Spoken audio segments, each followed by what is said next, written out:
This is National Native News. I'm Antonia Gonzalez. In Arizona, wildlife managers have started a program which collects certain items like tortoise shells to distribute them to tribes for ceremonial and cultural use. Ryan Heinches has more. The Arizona Game and Fish Department for decades has passed on claws, horns, and animal hides to tribes, but this is the first time it's been formalized. The agency's new repository program allows tribes to request certain items, and if wildlife officers come across, say, a deer pelt with antlers or a badger carcass in the field, the parts are collected and stored in freezers located around the state.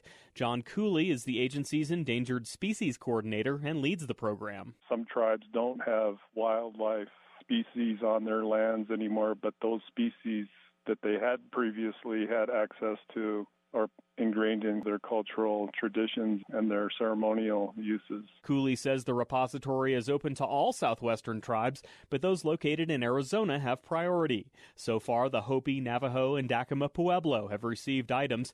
He also stresses that game and fish agents voluntarily collect the items and don't kill wild animals under the program.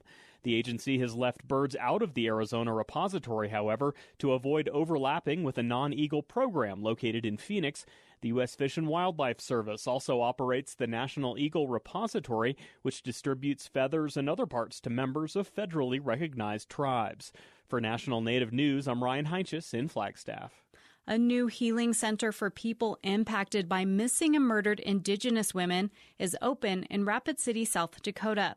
The space is the first of its kind to allow people to meditate and remember loved ones. China Lockett reports. Lily Mendoza is a co-founder of the Red Ribbon Skirt Society. That's a group in the Black Hills that helps educate the community on missing and murdered Indigenous women and two-spirited or LGBTQIA people. You know, the numbers are out there, close to 5,000 documented cases, 70 here in South Dakota, and rising. And I think it's just now that we've been paying attention to that crises, that's where that comes from, is the need for us to look at ways that we can stop that. Mendoza sits in an armchair in the corner of a small room at the Racing Magpie Art Gallery. The walls are decorated with red dresses from a recent art installation called the Why Campaign to draw attention to the missing community members. Each dress is handmade and have cloth tags attached with the names of local victims. Mendoza says this space is permanent. What we noticed when we did our event there is that people were really looking for a place to go and share their stories and a place to heal and to grieve through the process of lost ones. Even family and community members going amongst the dresses on the grounds. I would get posts on my Facebook that they'd gone there to even just start out their day, to go there and pray and to heal. There are 2 chairs in the dimly lit room and artwork surrounding the space. Mendoza says it's created for meditation, remembrance, and prayer. People can bring items, they can bring pictures, they can bring sage, they can bring sweetgrass, flowers, whatever they would like to bring and put them on the altar. Mendoza says it's free to the public. The space is open Thursday through Saturday from noon to 4:30, but the hours increase in the summer. For National Native News, I'm China Lockett in Rapid City. Congresswoman Deb Haaland is addressing missing and murdered Indigenous women in the Violence Against Women Act reauthorization. Amendments she added this week provide services to urban areas and expand information sharing.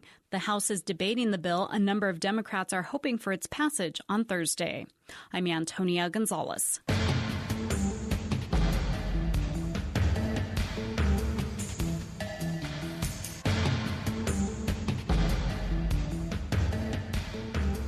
National Native News is produced by Koahnic Broadcast Corporation with funding by the Corporation for Public Broadcasting.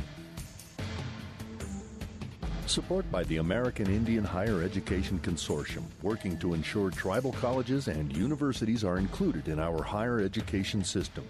Info on 37 tribal colleges and universities at aihec.org. Support by Travoy, seeking current Haskell Indian Nations University students for a summer internship in Kansas City, Missouri, in partnership with TEPA. Application deadline is April 23rd at travois.com.